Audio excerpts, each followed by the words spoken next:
రెడికా హనుమాన్ జయంతి వేడుకలకు ఆలవాలమైన నెల్లూరులో విశేష పూజ కార్యక్రమాలు తహాయజ్ఞకంగా నిర్వహించారు. సీతాన్వేషణలో రాముడు నడియాడిన తీరంలోని నెల్లూరులో వాడవాడల రామాలయం వీధి వీధిలో హనుమంతుని విగ్రహాలు దర్శనమిస్తున్నాయి. రామబంటు హనుమాన్ జయంతి సందర్భాన్ని పురస్కరించుకుని శబరి శ్రీరామక్షేత్రంలో యాజ్ఞిక కార్యక్రమాల్లో నిర్వహించి పూర్ణాహుతిని సమర్పించారు. అంతరాలయంలో హనుమంతుని విగ్రహానికి అనేక విశేష ద్రవ్యాల క్షీరాభిషేకాలను నిర్వహించారు. ఆలయ అర్చకులు నరేశాచార్యులు వైదిక అంశాలను శాస్త్రోక్తంగా నిర్వహించారు. ఇక సుజాతమ్మ కాలనీలో అష్టలక్ష్మి ఆలయంలో విశేష సామూహిక తమలపాకుల పూజను నిర్వహించారు. ఇదే అంశంపై మరింత సమాచారాన్ని మా ప్రతినిధి శ్రీధర్ అందిస్తారు. హనుమత్ జయంతి ఉత్సవాలకు ఆలవాలమైన శ్రీ శబరి శ్రీరామక్షేత్రంలో హనుమత్ జయంతి ఉత్సవాల సందర్భంగా అంకురార్పణ యాజ్ఞిక కార్యక్రమాలన్నీ కూడా కొనసాగుతున్నాయి. జయంతి పురస్కరించుకొని విశేష హనుమంత ఆరాధన కార్యక్రమాన్ని ఇటు సీతారాములకే ఎక్కువ ఆరాధన కార్యక్రమాలని హనుమంతుల వారి సమక్షంలో నిర్వహిస్తారు. ఇక్కడ స్థల మహిమను అనుసరించి ఆ ఆంజనేయ స్వామి విగ్రహం ఈ ప్రాంతం నుంచి వెళుతూ ఇక్కడ ఆగిపోవడం, ఇక్కడే పూజాది కార్యక్రమాలు నిర్వహించే విధంగా ఇక్కడ ఉభయకర్తలు భక్తులు తయారు కావడం ఇక్కడ ఒక మహిమాన్విత అంశం.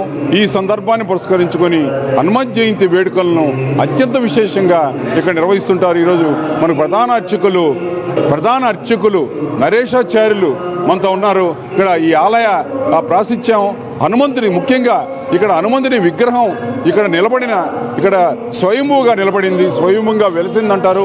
ఆ విధంగానే ఇక్కడ స్వయంభూగా నిలబడిన విశేషాలన్నీ కూడా తెలుసుకుందాం. చెప్పండి, ఈరోజు హనుమత్ జయంతి ప్రాధాన్యత ఏంటి? జై శ్రీరామ్. నెల్లూరు పట్టణంలో సకల శిల్పకళ శోభితంగా విరాజిల్లుతూ భక్తుల కొంగు బంగారం అయినటువంటి శబరి శ్రీరామక్షేత్రం. ఈ దేవాలయం పేరుకి రాముడితో ముడిపడి ఉన్నప్పటికీ కూడా భక్తులందరికీ కూడా ఆంజనేయుడు కొంగు బంగారమై నిలిచి ఉన్నాడనమాట. ఇక్కడ ఈ మార్గంలో వెళుతూ ఈ స్థలంలో స్వామివారి ఇక్కడే విగ్రహం నిలిచిపోవటం, ఈ స్థలంలోనే భక్తులందరూ కూడా కోరిక మేరకు ఒక చేతికి ఎముక లేనటువంటి ఒక దాత ఈ దేవాలయాన్ని పునాదుల దగ్గర నుంచి ఈ రోజు వరకు కూడా 25 సంవత్సరాలు నిర్విరామంగా అంతకంతకు స్వామివారి యొక్క భక్తి ప్రపత్తులను చాటుకుంటూ ఆయన చేసేటువంటి సేవా తత్పరతతో ఈ దేవాలయం ఈరోజు ఇంత ఉన్నత స్థితికి చేరుకుంది. ఈ శబరి శ్రీరామక్షేత్రం ప్రతి సంవత్సరం కూడా భక్తులందరికీ కూడా శ్రీరామనవమి అంటే శబరి శ్రీరామక్షేత్రం, శబరి శ్రీరామక్షేత్రం అంటే శ్రీరామనవమి అనేటువంటి నెల్లూరు ప్రజానీకం యొక్క గుండెల్లో నిలిచిపోయి అంతే ధీటుగా హనుమత్ జయంతి ఉత్సవాలు. హనుమత్ జయంతి అనగానే నెల్లూరులో శబరి శ్రీరామక్షేత్రం అనేటువంటి ఒక గుర్తుకు వచ్చేటట్లుగా ఒక ఆధ్యాత్మిక చింతనను ఈ దేవాలయం భక్తులందరికీ అందిస్తూ ఉంది. ఎవరైతే వచ్చి స్వామి దగ్గర వేడుకుంటారో వారికి తప్పకుండా వారి కోరికలు తీరిన మరలా వస్తూ స్వామి యొక్క ఆ మహిమను తెలుసుకొని భారవశ్యం పొందుతున్నటువంటి భక్తులకు ఈ స్వామి కొంగు బంగారమై ఉన్నారన్నమాట.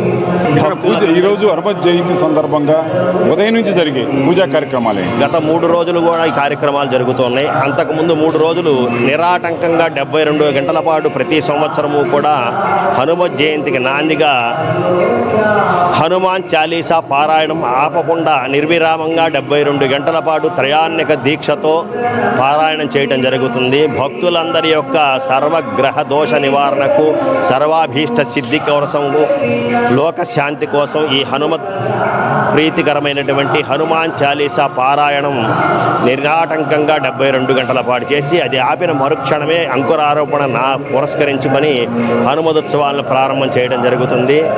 ఈ వేడుకలన్నీ అంగరంగ వైభవంగా భక్తులందరి సహాయ సహకారాలతో ఆధ్యాత్మిక శోభను విరాజిల్లుతూ భక్తుల మనస్సులో భక్తి పారవశ్యాన్ని పెంపొందిస్తూ నియమ నిష్టలతో నిష్ఠాగరిష్టంగా చేస్తుండేటువంటి కార్యక్రమాలన్నింటినీ కూడా భక్తులందరూ అందరూ వచ్చి తిలకించి స్వామివారి అనుగ్రహాన్ని పొంది తద్వారా లోకశాంతి, మన కుటుంబంలో బిడ్డలందరికీ కూడా గ్రహదోషాలు పోయి ఈతి బాధలు తొలగి స్వామి యొక్క అనుగ్రహం చేత సుఖవంతమైన జీవితం ఏర్పడుతుంది. కాబట్టి అందరూ ఈ కార్యక్రమంలో పాల్గొనండి. జై శ్రీరామ్, జై హనుమాన్.